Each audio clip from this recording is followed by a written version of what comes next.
Hello students, here is your Joyita ma'am and today we will discuss the lesson number 3 of class 10th chemistry, that is metals and non-metals. Okay, and this lesson not only helpful for the class 10th student, this is also helpful for 7 onward students, and metal non-metals is in the syllabus of class 8 and 9th also, and 7 students also get benefited from this lesson. Okay बच्चों, तो let's start our new lesson, that is metals and non-metals. अच्छा, metal non metal start करने से पहले थोड़ा हम लोग इसके जड़ तक जाते हैं, ये कहाँ से आए ये मेटल नॉन मेटल, उसके बाद पढ़ेंगे इनके बारे में. देखो सबसे फास्ट स्टार्ट करते हैं हम मैटर. नाम तो सुने ही हो, 7th वाले बच्चे पहले बार पढ़ते हैं, that is what is matter. Matter is such a substance which has some mass, जिसके पास कुछ मास है, which occupies some space, that is which has some volume, which we can feel by our sense organs, that is we can see, we can touch, we can feel, etc, etc. And whenever we want to change the position of a matter, whatever the matter is in static condition or is in dynamic condition, that is movable condition, we have to apply some force on it. That is matter उसी condition में रहना चाहते हैं जिस condition में actually वो है. सो ये सारे पॉइंट मिला के हम लोग बोलते हैं मैटर की definition. That is matter is a substance which has some mass, which occupies some space, that is which has some volume, which we can feel by our sense organs, and whenever we want to change the position of a matter, either in static or in dynamic, whatever it is the original state, we have to apply some force, that is matters give obstacles to us. Okay, so this is the matter. Now we discuss about the classification of matter. How can I classify the matter? देखो classification दो type के होते हैं.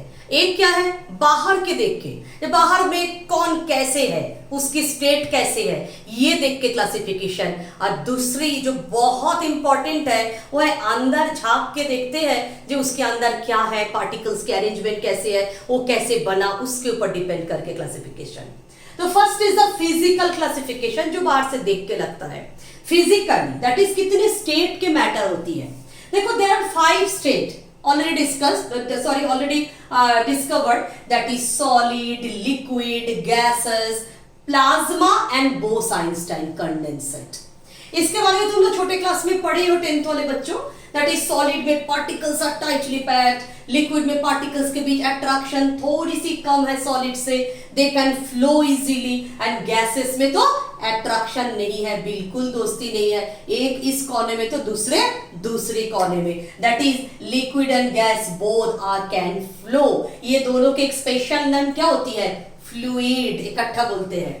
और ये plasma और बोस-आइंस्टाइन condensate, plasma तो ख्याल कियो घर में जेली लाइक सब्सटेंस देखते हो, jam jelly, that is actual the condition of plasma. ये सारे हेवनली बॉडीज के अंदर मिलते हैं बहुत हाई टेम्परेचर प्रेशर में.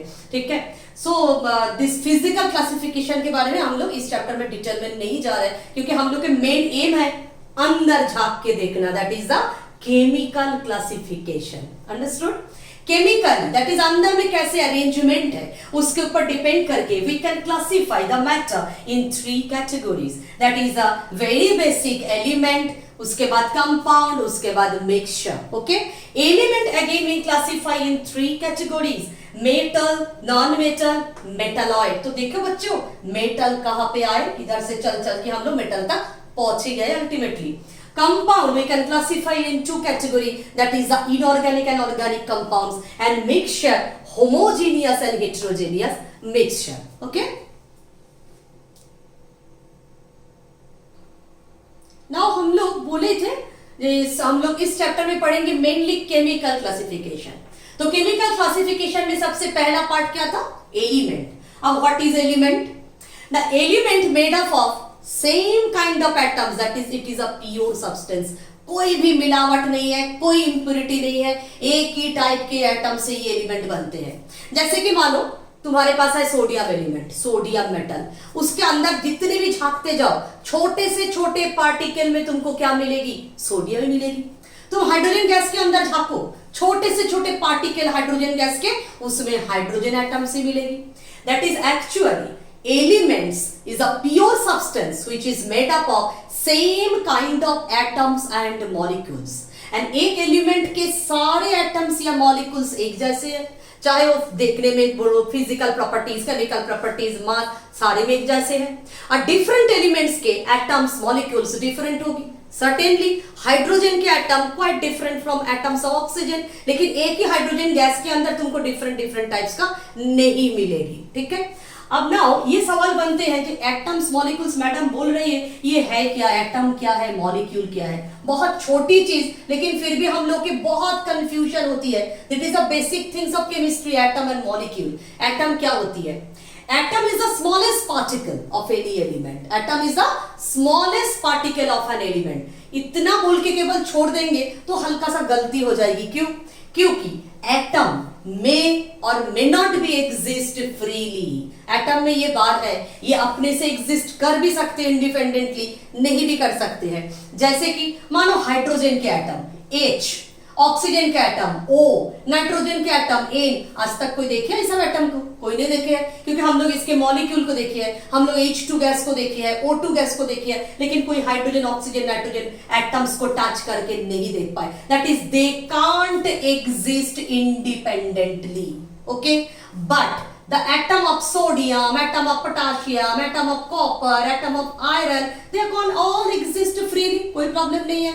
So what is atom? The atom is the smallest particle of an element which may or may not be exist freely. ये आपको बोलना है, केवल smallest particle बोल के छोड़ना नहीं है। और molecule क्या है? Molecule is the again smallest particle of any element or compound, but एक ही बार है भाई, के डिफरेंस है दोनों में। That is molecule always can exist independently. ऐसा केस मॉलिक्यूल के लिए हो ही नहीं सकता। दैट इज हाइड्रोजन के मॉलिक्यूल H2, ऑक्सीजन के मॉलिक्यूल O2, और कंपाउंड में लेके आओ कार्बन डाइऑक्साइड CO2, अमोनिया के NH3, like this. So this is the basic difference between the atom and molecule. Atom exist freely, कर भी सकते हैं, नहीं भी कर सकते हैं, लेकिन molecule always exist freely. Okay, so this about the element, the element always same kind of atoms या molecules से बनते हैं। अब आते हैं हम लोग किसमें ना, कंपाउंड्स में। कंपाउंड क्या होती है? देखो वाटर, जो पानी हम लोग पीते हैं सिंपल, ये कंपाउंड है। ठीक है, लेकिन एयर कंपाउंड नहीं है। अब झांकते हैं क्यू वाटर कंपाउंड है। एक्चुअली कंपाउंड क्या होती है? कंपाउंड में एक से अधिक एलिमेंट प्रेजेंट होती है। That is more than two or more than two elements when combined, but in a fixed ratio, but in a definite ratio, they form the compound. That is in case of water. देखो दो elements है, क्या क्या? Hydrogen and oxygen. And what is the ratio between them? By mass. What is the atomic mass of hydrogen? 10 तो है तो जानते ही हो, that is 1. तो how much gram? That is 2. And oxygen is 16. That is always 1:8. अब ये hydrogen is to oxygen, ये 1:8 होना ही है, चाहे तुम वाटर दिल्ली, कलकत्ता, पटना कहीं से भी लेके आ जाओ। ठीक है, जैसे कि मानो तुम्हारी कार्बन डाइऑक्साइड, कार्बन के एटॉमिक मास 12, ऑक्सीजन के एटॉमिक मास 16, तो 16 into 2 that is 32. तो 3:8 certainly by mass। ये कहीं से भी तुम कार्बन डाइऑक्साइड को जुगाड़ करो तो तुम्हारी हमेशा ये 3:8 होगी। तो this is actual definition of compound. That is compound 2 और मोर देन 2 एलिमेंट से बनते तो है, लेकिन उसमें ये एलिमेंट्स के बीच जो रेशियो होती है, इट इज कांस्टेंट ऑलवेज, और always it is the fixed. Okay, and और क्या मेन प्रॉपर्टी है कंपाउंड के? ये एलिमेंट के, सारे एलिमेंट के अपना अपना इंडिविजुअल प्रॉपर्टी तो होते ही है, लेकिन जब ये लोग दोस्त बना के कंपाउंड, दोस्ती बना के कंपाउंड बना लेते हैं, उस समय क्या होती है? They have lost all their basic properties. जैसे कि देखो इन वाटर, हाइड्रोजन के पास एक स्पेशल प्रॉपर्टी है, hydrogen can burns by making pop sound, एक pop pop आवाज होती है, और blue flame में hydrogen gas can burn. And what is the special property of oxygen? It is a supporter of combustion. जलने में मदद करते हैं। That is हाइड्रोजन खुद जलते हैं, और ऑक्सीजन जलने में मदद करते हैं। लेकिन व्हाट हैपन टू वाटर, जब ये दोनों मिलकर वाटर बनाते हैं तो ना ये खुद जलते हैं वाटर, ना दूसरे को जलने में मदद करते हैं, उल्टा वाटर क्या करते हैं, आग बुझाते हैं। ठीक है, दैट इज ए कंपाउंड बनने के बाद all the elements totally lost their property. ये कंपाउंड से एलिमेंट्स को अलग करना, दैट इज सेपरेट करना, तुम चाहो एक हाइड्रोजन एटम को उठा के घर ले जाएंगे, वो संभव नहीं है। That is by normal physical process it is impossible to separate the elements of the compounds. ठीक है, so this are the special properties of compound. तो हम लोग के एक बच्चे एलिमेंट हो गया, कंपाउंड्स हो गया, नाउ एक ही चीज बचा रह गया, that is the mixture. Mixture क्या है?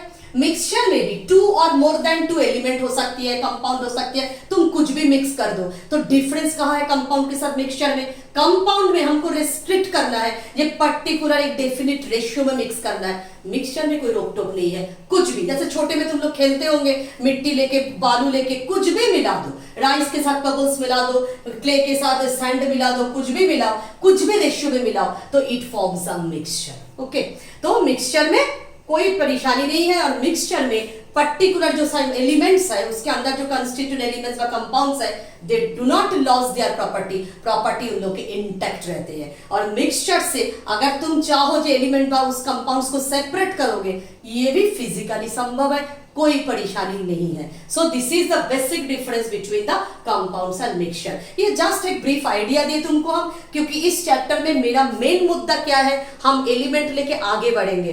देखो बच्चों, एलिमेंट को हम लोग कितने उपाय में डिवाइड किए थे। एलिमेंट कैन क्लासिफाई, ऑलरेडी उस क्लासिफिकेशन चार्ट में हम दिखाए थे, एलिमेंट को हम 3 उपाय में डिवाइड किए थे, metal, non metal and metalloids. तो first of all that is element classify, again लिख देती हूं, this is metal, this is non metal and your third category is metalloids. Okay, तो now we will discuss the very first thing, metals. इधर से तुम्हारी 10th की chapter mainly start होती है, वो जब तुम्हारी प्रीवियस थोड़ी सी रिवीजन था, दैट इज ये मेटल्स। अब क्वेश्चन आती है व्हाट इज मेटल। ठीक है, ये क्लास में बच्चों को मैं पूछती हूँ व्हाट इज मेटल, बच्चे आराम से बोलते हैं मैडम जो स्ट्रॉन्ग है, जो मिलाबल है, जो डक्टाइल है, बहुत कुछ बोल देते हैं, 2 कंडक्टर है। लेकिन एक 10th वाले बच्चे से इस आंसर एक्सपेक्टेड नहीं है। 10th वाले बच्चों को तब क्या बोलना है, ये मेटल ये सब जो कर रहा है क्यों कर रहा है, that is actually what is the chemical properties of metal. Metal क्यों है, वह किस तरह के एलिमेंट्स को हम लोग केमिकली क्लासिफाई करेंगे, मेटल्स, फिजिकली नहीं केमिकली, उसमें अंदर में झांक के हम लोग देखेंगे। Metals are those substance, metals are those substance which having either 1 या 2 या 3 electrons in the कहां पे ना वैलेंस शेल और आउटर मोस्ट शेल। तब क्या बोले हम, metals are those substances which having either 1 या 2 या 3 electrons in their valence shell or the outermost shell। अब मेटल करते क्या है, जिसके लास्ट शेल में 1, 2 और 3 इलेक्ट्रॉन है, हम लोग इतना तो जानते हैं जे every element try to get the octet arrangement, मतलब लास्ट शेल में उसको 8 इलेक्ट्रॉन किसी भी तरह ले आना है। 8 इलेक्ट्रॉन क्यों लेना है, क्योंकि 8 इलेक्ट्रॉन लाने के बाद उसको स्टेबिलिटी मिलेगा। जैसे इंसान स्टेबिलिटी चाहते हैं उस तरह एलिमेंट भी लाइक योर फ्रेंड्स ना, तो they also want to get the stability. तो मेटल अपना स्टेबिलिटी कब मिलते हैं, जब उसके लास्ट शेल में भाई ऑक्टेट हो जाती है। तो ऑक्टेट के लिए वो जान लगा देते हैं। अब ऑक्टेट बनाने की कुछ तरीका होती है, कैसे, आइदर वो अपना जो लास्ट शेल में इलेक्ट्रॉन है उसको किसी को दे देते हैं, दान में बेच देते हैं, दैट इज उस तरह हो जाते हैं, दैट इज लूज करते हैं, नहीं तो किसी दूसरे से छीन के ले आते हैं, दैट इज इलेक्ट्रॉन्स को खरीदते हैं, दैट इज गेन करते हैं। और जब ये दोनों में कुछ भी नहीं हो पाते हैं तब वो दूसरे दोस्त बना के उससे शेयर करते हैं। तो there are 3 way to complete the octet. अब देखो हम लोग मेटल्स के लिए जब चर्चा करेंगे तब मेटल्स ना खरीदेंगे ना शेयर करेंगे। Metals always loose electron. क्यों लूज इलेक्ट्रॉन, क्योंकि इसके पास लास्ट शेल में तो बहुत कम है, जिसके पास भाई 1 है, 1 के लिए ऑक्टेट नहीं हो रहा है, वो क्या करेगा, दे देगा 1, बेच दो तो ऑक्टेट हो गया। 2 है, 3 है, बहुत कम है, तो जल्दी जल्दी भगा देते हैं, भगा के अपना स्टेबिलिटी गेन कर लेते हैं। तो देखो, तो 1 2 3 इलेक्ट्रॉन को मेटल क्या करते हैं, मेटल लूज दीज इलेक्ट्रॉन व इलेक्ट्रॉन्स, किस लिए ना, to gain the octet arrangement, to gain the octet arrangement. Octet arrangement होने से इसको क्या होगी, इट गेट स्टेबिलिटी। तो ये 2-4 बातें हम लोग याद रखेंगे, बहुत कुछ नहीं करना है। दैट इज मेटल्स के डेफिनेशन कोई पूछे तो हम लोग क्या बताएंगे, metals are those substances which have only 1 या 2 या 3 electrons in their outer most और valence shell. They always lose this electron to gain the octet arrangement, that is to get the stability. So these are called the metals. अभी हम लोग आएंगे metals की examples में। Now हम लोग example ले लेके देखते हैं ये metals कैसे होते हैं। देखो first example है, I have taken here sodium. All of you know the atomic number is 11, mass number 23. तो जो atomic number है वही है neutral atom के लिए number of proton, that is equal to the number of electron. तो number of electron sodium में कितनी है, 11। तो what is the electronic configuration, already all of you know, that is 281। तो last shell that is valence shell, sodium having 1 electron. So according to my definition sodium is a metal. अब देखो कितनी आसान है इसके लिए एक इलेक्ट्रॉन को छोड़ देना, क्योंकि 7 इलेक्ट्रॉन खरीदने से बेटर है भाई एक इलेक्ट्रॉन को भेज दो। तो sodium will release this electron to form the Na+। क्यों, एक इलेक्ट्रॉन छोड़ेंगे तो नेगेटिविटी छोड़ेंगे तो पॉजिटिव चार्ज बढ़ेगा, ऑलरेडी हम लोग रेडॉक्स में देख चुके हैं। तो जितनी इलेक्ट्रॉन छोड़ेंगे उतनी सिर पे पॉजिटिव चार्ज आएगी। And now it gain the octet arrangement, देखो इसको स्टेबिलिटी मिल गया है, ठीक है। अच्छा, what aluminium will, next magnesium metal के एग्जांपल लेते हैं, 12Mg24। देखो इसकी इलेक्ट्रॉनिक कॉन्फ़िगरेशन इज 282। तो last shell again contain 2 electron, so this is also considered as metal. तो what it will do, it release 2 electron to form the Mg2+। देखो इसके भी अरेंजमेंट क्या हो गया, 28 हो गया, ठीक है। ये भी खुश हो गया अपना ऑक्टेट लेके। लाओ एक तीसरी एग्जांपल लाते हैं हम लोग, एल्यूमिनियम। तो ये एल्यूमिनियम की एटॉमिक नंबर होती है 13 एल्यूमिनियम 27। सो ये जानते ही हो एल्यूमिनियम की इलेक्ट्रॉनिक कॉन्फ़िगरेशन हो जाएगी 2 at 3। So aluminium will release this 3 electron to form the octet arrangement। कैसे ना, एल्यूमिनियम 3+ having the arrangement 2.8, ठीक है। तो इसमें देखो एक चीज, ये either 1 2 या 3 इलेक्ट्रॉन आउटर मोस्ट शेल में, so they all form this type of cation and they all form the metal. लेकिन ये जो इलेक्ट्रॉन छोड़ने की प्रोसेस ऑलरेडी हम लोग रेडॉक्स चैप्टर में डिस्कस किए, this process known as the oxidation. ये सारे प्रोसेस को हम लोग क्या बताएंगे, ऑक्सीडेशन। दैट इज इलेक्ट्रॉन छोड़ते छोड़ते हर एक मेटल गेट इटसेल्फ ऑक्सीडाइज्ड। तो जो खुद ऑक्सीडाइज्ड होते हैं वो दूसरे को क्या करते हैं, रिड्यूस करते हैं। So all the metals are good reducing agent. Question आती है एग्जाम में कैसे, the metals are electropositive, why? Answer क्या बोलोगे, the metals always having 1 to 3 electron in the outer most shell, पहला लाइन हो गया। So metal always lose this electron to get the octet arrangement, that is to gain stability। दूसरी line हो गया। Next, so this losing electron known as oxidation। So all the metals by this process get oxidized and so they getting positively charged and so these are electropositive। Why metals form cation? Same answer है, क्योंकि electropositive है, electron lose करके ही बने हैं। So all the metals are क्या है, form always cations। Why metals are reducing agent? ये भी एक important question, तो वो भी बताना है। जे because the last shell contain always 1 to 3 electron, it release electron to gain stability to get the octet arrangement, and during this course it release electron and get oxidized। So itself get oxidized, hence simultaneously it reduces others। So all the metals are very good reducing agent, ठीक है।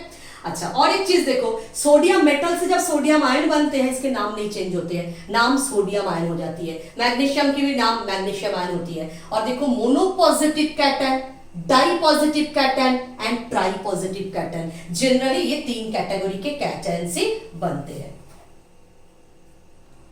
Now we discuss about the non-metal, which are called non-metals. The elements which having 5 या 6 या 7 electrons in their outermost shell or valence shell, they are called non-metals. Okay, एक एक करके हम लोग example में आते हैं. Suppose first example is fluorine. Atomic number is 9. What is electronic configuration? 2.7. तो see the last shell contains 7 electrons. Okay, देखो, so this is the non-metal. अब क्यों non-metal? क्योंकि ये भी अपना ऑक्टेट कंप्लीट करेंगे. अब ऑक्टेट कंप्लीट करने के लिए बेचारे 7 इलेक्ट्रॉन को तो छोड़ेगा नहीं, छोड़ने के बाद भी डुप्लेट ही कंप्लीट होगी ऑक्टेट ने. तो ये बेचारे क्या करेंगे, किसी भी तरह एक इलेक्ट्रॉन किसी से खरीद के ले जाएंगे. That is it gains electron to complete their octet and gaining the stability. देखो ऑक्टेट अरेंजमेंट हो गया. अब फ्लोरीन एटम से जो आयन बनते हैं उसके नाम लेकिन फ्लोरीन आयन नहीं है, उसके नाम है फ्लोराइड आयन. फ्लोराइड. तो इस केस में आयन के केस में नेम थोड़ा सा चेंज होती है. Now the case of oxygen, atomic number is 8. 2.6. तो देखो लास्ट शेल कंटेन 6 इलेक्ट्रॉन्स, देख रहे हो. तो it gain 2 electron to complete its octet. देखो O2 माइनस, -2 लिखो, O2 माइनस लिखो, बात बराबर है. So this is known as oxide ion. Another example हम लेते हैं नाइट्रोजन की. Atomic number is 7, that is 2.5. तो nitrogen last shell contain 5 electron. See the example. And so it gains 3 electron to complete the octet and forming N3 minus. तो इसके देखो सबके octet complete हो चुके हैं और इसकी नाम है फ्लोराइड मोनोनेगेटिव आयन, ये है ऑक्साइड डाइनेगेटिव आयन, ये nitride that is a trinegative ion. So what are called non-metals? The elements which having 5, 6 and 7 electrons in their outermost shell and they always gain 1, 2 or 3 electrons for the completion of their octet, that is to gain the stability. So these are called the non-metals. अब during this course of gaining electron, every non-metal देखो क्या हो रहा है, इसका reduction हो रहा है. रिडक्शन हो रहा है, रिडक्शन हो रहा है, क्योंकि इलेक्ट्रॉन लेना, नेगेटिविटी लेना मतलब क्या हो जाना, रिड्यूस्ड हो जाना. ठीक है, जैसे मेटल में था इलेक्ट्रॉन छोड़ रहा था, they getting oxidized. Now all the non metals always form the anions. क्यों एनायन बनाते हैं, समझ में आ गया, आंसर भी बोल पाओगे. And during this course of gaining electron all the non metals getting reduced. तो इट सेल्फ गेट रिड्यूस्ड, तो बेचारे दूसरे को क्या करेगा, oxidised. So all the non-metals are very good oxidizing agent. तो ये भी क्वेश्चन आते हैं non-metals oxidizing agent क्यों है. तो अच्छा ये क्लियर आइडिया हो गया, मेटल्स किसको बोलेंगे, नॉन-मेटल्स किसको बोलेंगे. इसके बाद 10th वाले बच्चे आते हैं तुम्हारे, बहुत पसंद है टॉपिक तुम्हारी जो बचपन से पढ़ के आ रहे हो, मेटल नॉन मेटल का फिजिकल प्रॉपर्टीज. हर साल देखते हैं बच्चे हाथ उठा उठा के बोलते हैं, तो all of you no this thing. तो ये हमको डिस्कस करने की जरूरत नहीं है, सारे बच्चे जानते हो मेटल्स जो जो होता है नॉन मेटल्स उसका नहीं होते हैं. ये राइट में जाएगा तो वो लेफ्ट में जाएगा, ये तो स्वाभाविक है. तो मेटल्स हार्ड होती है, लेकिन में एक्सेप्शनल केसेस के ऊपर ज्यादा ध्यान दोगे. जो सॉफ्ट मेटल कौन है, सोडियम पोटेशियम, हम लोग नाइफ से काट सकते हैं. मेटल्स जनरली सॉलिड होते हैं. तो लिक्विड मेटल कौन है, तुम्हारे घर पे है थर्मोमीटर के अंदर मरकरी, तो थोड़ा सा ध्यान रखना है, ये सब एक्सेप्शनल केसेस में. Metals very good conductor of heat electricity. Metals are malleable, metals are ductile, metals make sonorous sound, metals have lustrous property, so and so. और ये सब प्रॉपर्टी नॉन मेटल के पास नहीं है, वो भी याद करना है. लेकिन नॉन मेटल्स में भी जो जो एक्सेप्शनल केस है बच्चे लोग उसको याद रखोगे. जैसे कि graphite, carbon in the form of graphite, carbon is a non metal, it is in the form of graphite, is a very good conductor of electricity. जानते हो, तो ये सारे पॉइंट्स को थोड़ा याद रखना है. Carbon in the form of diamond, it is the hardest substance. ठीक है, नॉन मेटल जनरली सॉफ्ट होते हैं. और नॉन मेटल के और एक स्पेशल कैरेक्टरिस्टिक्स है. देखो मेटल तो जनरली सॉलिड होते हैं, वो एक आधी मेटल मिलते हैं जो लिक्विड, लेकिन नॉन मेटल्स तीनों स्टेट में अपना दिखा दिए जलवा. That is non metal solid भी है जैसे कि carbon, sulphur. Non metals liquid भी है, नॉन मेटल ब्रोमीन. और नॉन मेटल्स गैस तो बहुत सारे हैं हम लोग के चारों ओर, हाइड्रोजन, ऑक्सीजन, नाइट्रोजन, बहुत सारे नॉन मेटल्स है. ठीक है, तो इन लोग की प्रॉपर्टीज जो फिजिकल प्रॉपर्टीज है तुम लोग बहुत अच्छे से पढ़ते हो, प्यार से पढ़ते हो, तो इसको याद कर लेना बढ़िया से. And in the next video we will discuss about the chemical properties of metals, non metals. Okay.